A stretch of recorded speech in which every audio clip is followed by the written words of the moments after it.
आज 30 जून 2026 रोजी मुंबई येथे भर पावसात लाखो आंदोलकांच्या उपस्थितीत एससी आरक्षण व अब कडे उपवर्गीकरण विरोधात निघालेल्या ऐतिहासिक धडक महामोर्चाचे साक्षीदार झाले. सदर मोर्चात सहभाग घेऊन नाशिक रोड रेल्वे स्थानकापासून या प्रसंगी मान्यवर उपस्थित असून यांनी या ठिकाणी या मोर्चात सहभाग घेतला आणि पुढील मुंबई रेल्वे मार्गाने प्रस्थान झाले. सदरहून निवेदन या ठिकाणी माननीय उपमुख्यमंत्री एकनाथजी शिंदे यांना देण्यात आलं.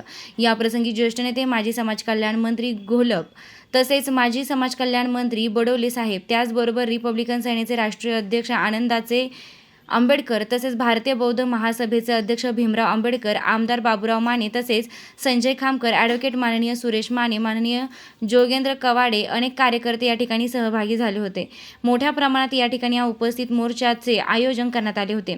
महाराष्ट्रीय चर्मकार संघर्ष संस्थापक अध्यक्ष माननीय महेंद्रभाऊ आहिरे, मार्गदर्शन माननीय दादाजी गांगुर्डे साहेब, अखिल भारतीय रविदास मार्ग परिवार संस्थापक अध्यक्ष अशोक आहिरे, समाजसेवक दिलीप जाधव, उपाध्यक्ष भास्कर गाढबाधे, संघटक किरण शिलावट, चिटणीस शंकर समशेर, रवींद्र महाले, राजेंद्र अहिरे, बाळू बर्वे आणि मोठ्या प्रमाणात पदाधिकारी व कार्यकर्ते उपस्थित होते. वृत्तसंकलन अधिकार न्यूज, संचालक संपादक प्रवीण नेटावणे, नाशिक रोड, नाशिक.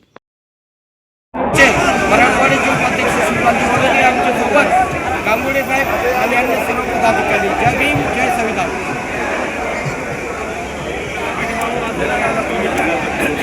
संत रोहिदास महाराज की पुढे थोडं पुढे.